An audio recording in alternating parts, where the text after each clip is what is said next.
ख्रिस्ट'नि बिसाफोर दान्दिसे समनि थाखाय नोंनि मेगनखौ मिसिबदो आरो साननानै नायनायसाय नों बेबायदि मोनसे हादोराव थांनानै थादों जेराव नोङो गावनि रावखौ बुंनो हायो, गावनि फोरबोफोरखौ फालिनो हायो, गावनि फिरफिलाखौ बिरहोनो हायो।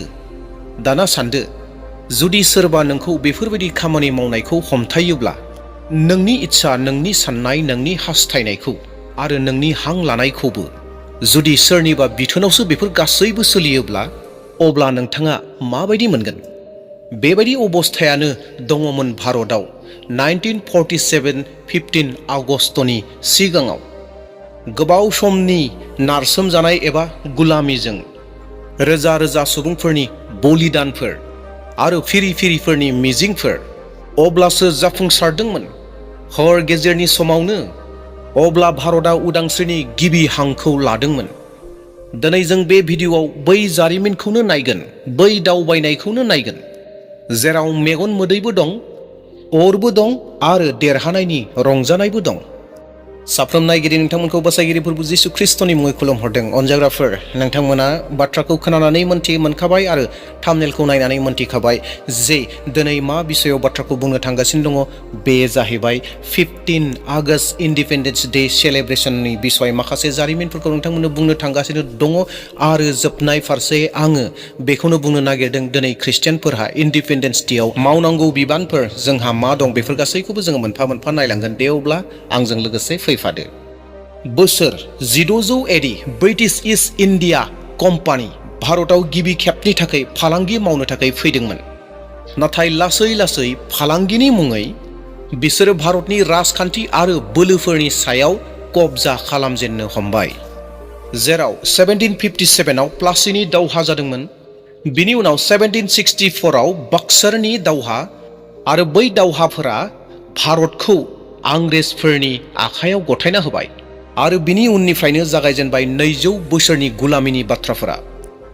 1857 आव गिबि खेबनि थाखाय भारतआव ब्रिटिशनि उल्थायै बिग्रायखांदोंमोन। बेखौनो जोङो उदांस्रिनि गिबि दावहा होननानै बुङो। मंगल पान्डे, सासे बिर सिपाही जायहा इस्ट इन्डियानि उल्थायै बेरकपुराव गिबि खेबनि थाखाय दावहा नांदोंमोन एबा उल्थायै गसंदोंमोन। आरो बे बिग्रायखांनायानो झांसी की रानी लक्ष्मीबाई, तान्तिया त'पे, बेगम हजरत महल बिथांमोननिसिमबो बियो मोनसे अर जानानै गेवस्रालांदोंमोन एबा सोमावसारनाया नांहैदोंमोन। नाथायब्ला बेफोरबायदि बिग्रायखांनायखौ बिगुर गोजाफोरा दबथायनानै दोनदोंमोन। नाथाय उदांस्रिनि दावहाखौ बै समाव फोजोबनानै होनो हायाखसै। बियो बेगर गारनायफोरबायदि रज'बाय। 1857 नि उनाव भारतनि रायजो राजाफोरनि गेजेराव राजखान्थिनि जांख्रिखांनायाबो जादोंमोन। 1885 मायथाइयाव इन्डियान नेशनेल कंग्रेसआ दाजादोंमोन। दादाभाई नौरोजी, गपाल कृष्ण गोखले, बाल गंगाधर तिलक बिसोर बायदि गोख्रों दैदेनगिरिफोरा फैदोंमोन। बाल गंगाधर तिलकआ बुंदोंमोन, स्वराज मेरा जन्म सिद्ध अधिकार है। आरो बे बाथ्रा एबा सोदोबानो सेंग्रा सिख्लाफोरनियाव मोनसे जस, मोनसे बोलोखौ होयोमोन। 13 एप्रिल 1999 अमृतसरनि जालिवाला बागआव सुबुंफोरा बैसागि फोरबो खुंबाय थादोंमोन। अब्ला जेनेरेल डायरआ जेबो इंगित हरालाबानो सिलाय गुलिजों गोबां मानसिफोरखौ गावथारफैदों। हाजार हाजार मानसिफोरा बे गुलि गावनायाव जिउ हगारदों। आरो बे जाथाया भारत हादरनि गासै सुबुंफोरनि गोसोआव मोनसे जायगा लादों आरो बयनिबो गोसोखौ मोनसे सांग्रां खालामनानै होदोंमोन। बे जाथाया 1915 मायथाइयाव महात्मा गान्धीया भारतआव फैफिननायसै। बिथाङा सैथो आरो हिंसा गैयै लामाखौ सायख'बाय आरो भारतनि सुबुंफोरनो बेखौ दिन्थिबाय। 1920 आव असहयोग आन्दोलन, 1930 आव दान्डी मार्च, बिनि उनाव 1942 भारत छोड़ो आन्दोलन, आरो बैफोर मोनफ्रोमबो आन्दोलनाव भारतनि रायजो राजाफोरा ओरैबायदि बाहागो लाबाय जेराव लाख लाख लाख लाख सुबुंफोरा ओंखारबोदोंमोन एबा सहाय होदोंमोन। ख्रिस्ट'नि अनजाग्रा नायगिरिफोर, 1945 आव बुहुमनाङैनो जि दावहा नांनायमोन, बे नैथि दावहाया 1945 आव जोबफैदोंमोन। आरो बै दावहानि उनाव इंराजफोरा थाखा फैसायाव लोरबां जाबोदोंमोन। बै समावनो भारतआव उदांस्रिनि दाबिया सोलिगासिनो दङमोन आरो बै समाव बेखौ हमथानानै दोननायाबो गोब्राबसैमोन। नाथाय उदांस्रिजों लोगोसे भारतआव मोनसे गावस्रानाया फैदोंमोन। बेनो जादों भारत आरो पाकिस्तान। बे मोननै बाहागोआव रानजानाय जाबाय। लाख लाख सुबुंफोरा न' गैयै जाबाय। धोरोमनि मुङै नांज्लाय खमज्लाय जाबाय। बे मोनसे उदांस्रिनि समाव जानाय गिथावना अर एबा गिथावना जाथायमोन। हरनि 12 बाजि जानाय लोगो लोगोनो भारतआ गिबि खेब उदांस्रिनि हां लाबाय। लाल किलानिफ्राय पन्डित नेहरूआ बुंनायसै, "At the stroke of the midnight hour, when the world sleeps, India will awake to life and freedom." बै समाव फिरफिलाया अख्राङाव बिरबाय आरो भारतनि क्रर क्रर सुबुङा उदांस्रि भारतखौ नुनायसै। दिनै जोङो 15 आगस्तखौ फोरबोफोर बायदिल' नङा, जेराव गावनि जारिमिनखौ आरो बिबानफोरखौ गोसोखांनो थाखाय जोङो बेखौ सेलेब्रेट खालामो। मोनफ्रोमबो बोसोराव फिरफिला बिरहोयो आरो जोङो सतबांसा लायो जे जों बे उदांस्रिखौ माब्लाबाबो खोमानानै लाया। ख्रिस्ट'नि बिसाफोर, जेब्ला नोंथाङा फिरफिलाखौ सालाम खालामो, अब्ला गोसोआव लाखिगोन बेयाव बिरफोरनि थै दं। जोंनि गोदो गोदायनि सुबुंफोरनि सिमांफोर दं, मिजिंफोर दं आरो फैनो गोनां फिरिफोरनि उमिदफोर दङ, थांखिफोर दङ, मिजिंफोर दं। जय हिन्द, भारत माता की जय। बेखौनो बुंनानै आङो जि जारिमिन बुंनांगौमोन बे जारिमिनखौ बे गुसुं समनि गेजेराव फोजोबबाय। नाथाय ख्रिस्ट'नि बिसाफोर, दिनै जोंहा बे इन्डिपेन्डेन्सनि जिथु जारिमिनफोर दङ, बे जारिमिनफोरनि गेजेरजों जोंहा सोलोंनांगौ मा दं?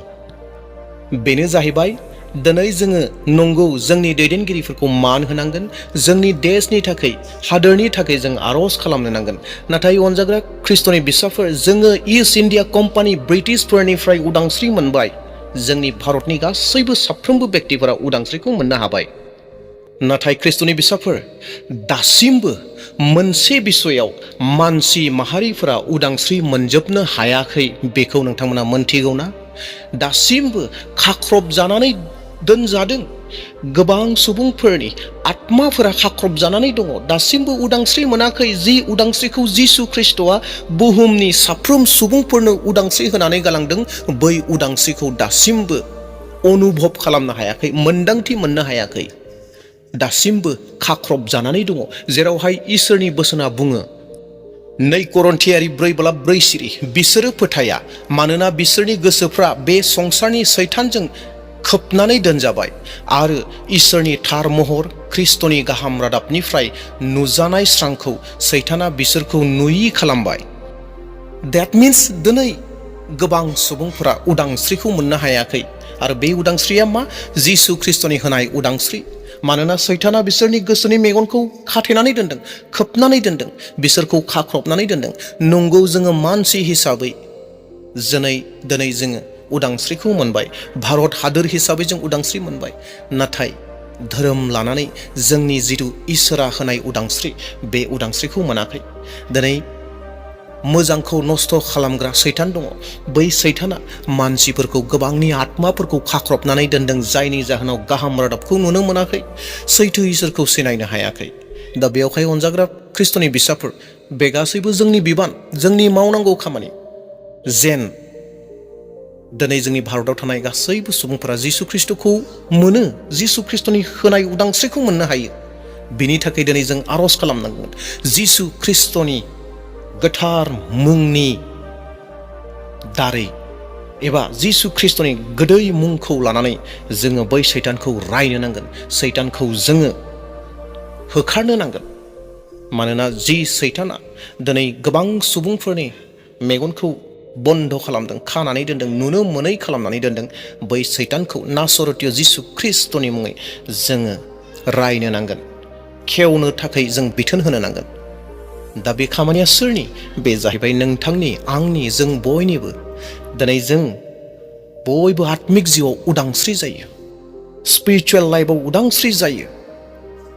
बयबो जिसु ख्रिस्ट'नि होनाय उदांस्रिखौ जों मोनो। बिनि थाखाय जों आर'ज खालामनांगोन। ख्रिस्ट'नि बिसाफोर, दिनैनि बे 15 आगस्ट इन्डिपेन्डेन्स डे जों ब्रिटिशफोरनि आखाइनिफ्राय उदांस्रि जाबाय। जोंनियाव जानाय लोंनायनि सुबिदा गैया जादोंमोन मोनसे समाव, गाननाय जोमनायनि सुबिदा गैया जादोंमोन, जोंखौ नाख्रेबनानै दोनदोंमोन। नाथाय जों बेफोर गासैनिफ्राय उदांस्रि जानो हाबाय। बे मोजांनि बाथ्रा, सैथो। नाथाय जिउ फारसेबो जों गासै सुबुंफोरा जों उदांस्रि जायो जिसु ख्रिस्टखौ मोननायनि गेजेरजों। जों बेखौ हास्थायनि आरो बिनि थाखाय जोङो लागारबो आर'जआव थानि। बे जाहैगोन जोंनि 15 आगस्टनि मोनसे खामानि, मोनसे थांखि। ख्रिस्ट'नि बिसाफोर, फै दिनैनि 15 आगस्टआव जों आर'ज खालामनि जेन बयनिबो आत्माया बासायजायो, जिसु ख्रिस्ट'नि होनाय उदांस्रिखौ मोनो। आरो लोगोसे जों आर'ज खालामनि भारत हादरनि दैदेनगिरिफोरनि थाखाय, जोंनि आसामनि दैदेनगिरिफोरनि थाखाय, जोंनि बिटिआरनि दैदेनगिरिफोरनि थाखाय, आरो गावबा गाव डिस्ट्रिक्ट जिल्लानि दैदेनगिरिफोरनि थाखाय आरो बर' दैदेनगिरिफोरनि थाखाय जों आर'ज खालामनि जेन जोंनि हादोरखौ, जोंनि रायजोखौ, जोंनि जिल्लाफोरखौ, जोंनि हारिफोरखौ मोजाङै दैदेनथों। बेनि थाखाय जोङो आर'ज खालामनि। इसोरा बयखौबो आशीर्बाद खालामथोंसै। जुदि चेनेलाव सोरबा गोदान फैदोंब्ला चेनेलखौ साबस्क्राइब खालामदो। आरो नोंथाङा जुदि बे भिडिअखौ नायनानै माबा मोनसे सोलोंनो हादोंब्ला गुबुननोबो शेयार खालामदो आरो मोनसे लाइकखौ होनो दाबावसै। दे अब्ला बेसेयावनो दोनथ'नोसै। प्रेज द लर्ड, जय मसीह। बयहाबो हेपि इन्डिपेन्डेन्स डे जाथोंसै। Thank you.